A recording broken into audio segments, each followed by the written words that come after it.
네, 다가오는 2학기부터 고3 학생들의 무상교육이 시작됩니다.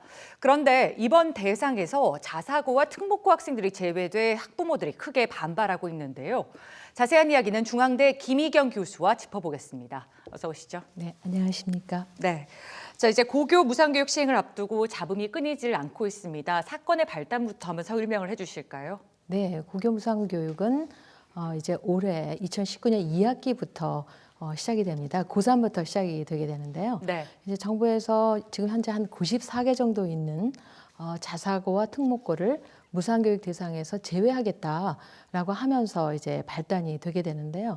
특별히 이번 사건의 이제 핵심에 있는 부분은 대성고등학교입니다. 예. 이 대성고등학교가 작년에 자사고 지정이 취소가 되면서 지금 현재는 일반고거든요. 예. 그래서 올해는 이제 일반고 이제 전형으로 학생을 뽑았는데 그 2학년, 3학년은 자사고 이제 등록금도 비싼 자사고 교육 과정을 또 운영을 하고 있습니다. 그렇죠. 네, 근데 이번 이제 고3부터 시행을 하다 보니까 고3들은 혜택을 받지 못하고 왜냐하면 자사고 교육과정으로 운영이 되고 있으니까요. 네. 600만 원 정도의 등록금을 내게 됩니다. 학부모들이 이것은 참 형평성에 맞지 않다 하면서 논란이 일고 있고 또 그 밖에 다른 자사고들도 이제 우리도 함께 지원을 받는 게 형평하지 않느냐 하는 얘기들이 일고 있는 거죠.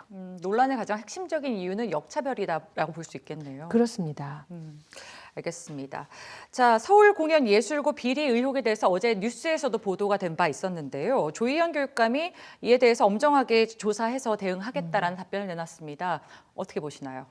네, 서울공연예술고 아이돌 사관학교라고 불릴 정도로 이제 인재를 배출하는 학교인데요. 이제 논란에 휩싸이게 된 이유는 이 학교에서 여러 가지 그동안 비리가 있었는데 작년 8월에 사실은 밝혀진 일들입니다. 8월에 네. 발생한 일들입니다. 근데 거기서 이제 뭐 재정적으로 공금을 이제 유용했거나 아니면 교원 채용 비리 문제도 있었는데 이제 그것보다도 공분을 산 거는 이 학생들을 부당한 공연에 이제 동원을 시키고 그리고 또 부적절한 자리에서 공연을 하도록 하고 또 네. 그 돈도 이제 학교에서 가로챘다. 이제 이런 의혹들 때문인데요. 이제 공부해야 될 학생들이 그런 행사에 사적으로 또 동원이 되고 그러면서 이게 학습권을 이제 침해하는 일인데다 또 사학 비리와 이제 연관이 되기 때문에 아마 서울시 교육청에서 굉장히 강력한 이제 시정 사실 명령 요구를 했습니다. 예를 들면 교장을 파면하고 행정실장을 해임하는 시정 요구를 했는데 그게 이루어지지가 않은 거죠. 네. 아무래도 이 재발 방지책이 좀 필요하지 않을까 싶은데요. 서울시는 이에 대해서 어떤 조치를 내놓을 거라고 보시는지요?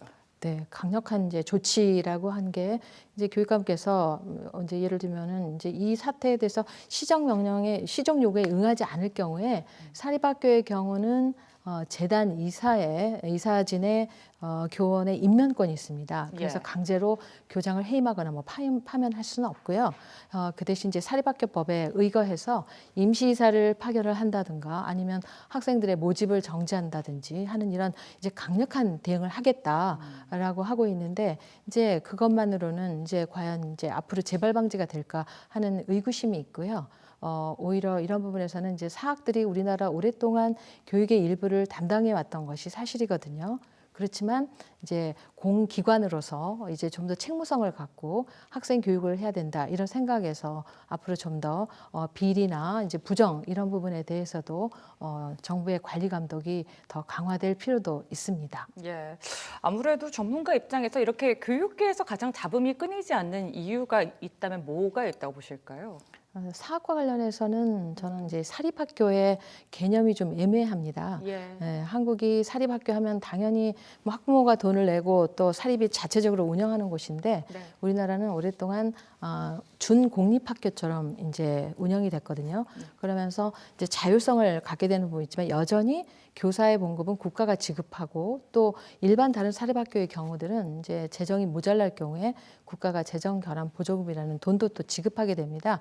그래서 사학은 과연 자율성이 있는 기관인가 하는 부분과 반대로 공공기관으로서 책임을 져야 되는가 이 두 가지 간에 적절한 균형이 좀 이루어지지 않는 것 같습니다. 예. 그래서 이런 논란의 핵심에는 항상 사학이 물론 자율성은 있습니다만 이 자율성의 이면에는 학생들을 교육할 어떤 책무성이 더 앞서는 거죠. 그런 불균형적인 해소뿐만이 아니라 사실 교육자들에게는 윤리적 잣대가 좀 더 엄격하게 적용되는 게 없잖아 있는데 우리 교육계에서부터 좀 자성해야 될 부분들이 많지 않나 이런 생각이 들었습니다. 네, 사학재단도 그렇고 또 비단 사학뿐만 아니라 공학도 마찬가지입니다. 우리가 좀 더 중등교육에 있어서 책임을 가지고 왜냐하면 미래 아이들을 키우는데 학교에서부터 우리가 윤리의식을 가지고 어른들이 본을 보이면서 행동하지 않는다면 이 아이들이 무엇을 배우겠습니까? 예. 따라서 좀 더 우리가 강한 윤리적 잣대를 가지고 교육에 임해야 할 것 같습니다. 예, 맞는 말씀입니다. 자, 오늘 말씀 잘 들었습니다. 네, 감사합니다.